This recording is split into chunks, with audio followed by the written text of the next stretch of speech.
માતાજી. હું બોલું છું લેલાદે સોનિયાદે પાવૈયા, દિલ્હી દરવાજાથી. આજ તારીખ 3 ના રોજ આ જે જમાલપુરથી વિડીયો વાયરલ થયો છે કે એ લોકો કહે છે અમારા મળવાળા કે અમે લોકો એમને મર્ડરની ધમકી આપી છે. તો આવું કાંઈ નથી. અમે જૂના જાણીતા અમારા ઘરનું ઘર છે, આ જૂનું કાર્ડ છે, આમાં બધા એરિયાઓ લખેલા છે. અમે લોકો ત્રાસથી કંટાળીને અમે અમારું ઘરનું ઘર પાછું ખોલીને બેઠા છીએ. આ જ્યારે પણ દિવાળી કે હોળીનો ઉત્સવ આવે કે કોઈ લગ્ન પ્રસંગ આવે તો અમે કંઈ માંગવા ના જઈ શકીએ અને અમે માંગવા અમારા ઘરનું નામ ના ચલાવી શકીએ, કેમ કે એ લોકો છે ગુંડા છે પોતે જ. એ લોકો જે કહે છે કે અમે ગુંડાગર્દી કરી છે, અમે ગુંડાગર્દી નથી કરતા. એ લોકો બધી જગ્યાએ અમદાવાદમાં જે લોકોની વસ્તી પડાવી હોય, જેમ કે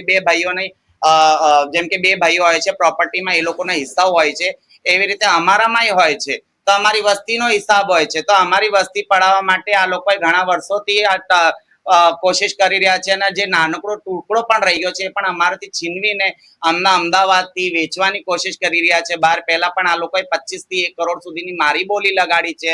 આ જેટલા માસીઓ પરેશાન છે આ બધાની પણ બોડી લગાડી લે છે. ત્યારે અમે લોકો અહીંયા ભેગા થયા છે અને હવે અમે લોકો ભેગા થયા તો અમારું જે હિંમત છે જે તૂટી જાય એટલા માટે આ લોકો અમારા પર ખોટા કેસો કરે છે. પોલીસ પ્રશાસન જોડે હાથ જોડીને વિનંતી છે, અમાર તો 1 વર્ષ 2 વર્ષથી આ લોકો હેરાન કરી રહ્યા છે અને અમારા કેસો તમે જોઈ રહ્યા છો.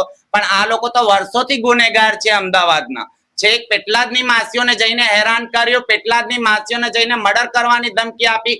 બધાને ખબર છે, આખા અમદાવાદ આખા ગુજરાતને ખબર છે. અને 2024માં આજે જે છોકરાઓનું નામ લે છે આ પોતે છોકરાઓ જોડે મતલબ રાખે છે મારું મર્ડર કરાવવા માટે. એના જોડે મારા ફૂટેજો પડ્યા છે.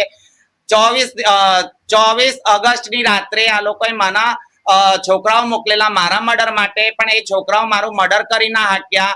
તો આજે છોકરાઓ પણ આ લોકોના કહે છે કે અમારા ઘરનું ઘર છે અને આસપાસના જે મારા મહેલામાં રહે છે હિન્દુ પણ છે, મુસલમાન પણ છે, મારા ભાઈલો શીખ પણ છે, ઈસાઈ પણ છે, પણ બધા ભેળવીને રહે છે. આ તો માસીઓનો અખાડો. અહીંયા તો બધા અમે પંચ જે પણ હોય હિન્દુ મુસલમાન બધા ભેગા થઈને રહીએ છીએ. તો અમારી જજમાનોના સામે આ લોકો 40 રિક્ષા ભરીને આવે છે માસીઓને જજમાનોને જઈને એમ કે છે કે આ લોકો ચોર છે, આ લોકો મુસલમાન છે, આ લોકોને વધાઈ ના હાલતા, આ લોકો ધર્મની આડમાં છોકરીઓનો લગ્ન કરાવે છે.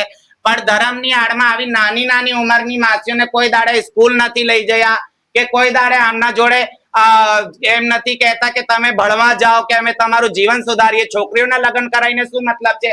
આવી નાની ઉંમરની માસીઓને ભણાવો તાકી એ પોતાના પગે ઉભા થઈ શકે, આગળ કંઈ કરી શકે. જરૂર નહીં કે નાની માસીઓ પણ વધાઈમાં જ લાગી જાય અને વધાઈ જ માંગીને તમારું પેટમાં ખાડો પૂરતા રહીએ અને તમારા આ લોકોને કહેવો છે કે કાં તો અમારા જોડે ગુલામી કરો આવીને, કાં તો તમે અમદાવાદ છોડીને જતા રહો. તમને અમે રહેવા નહીં દઈએ.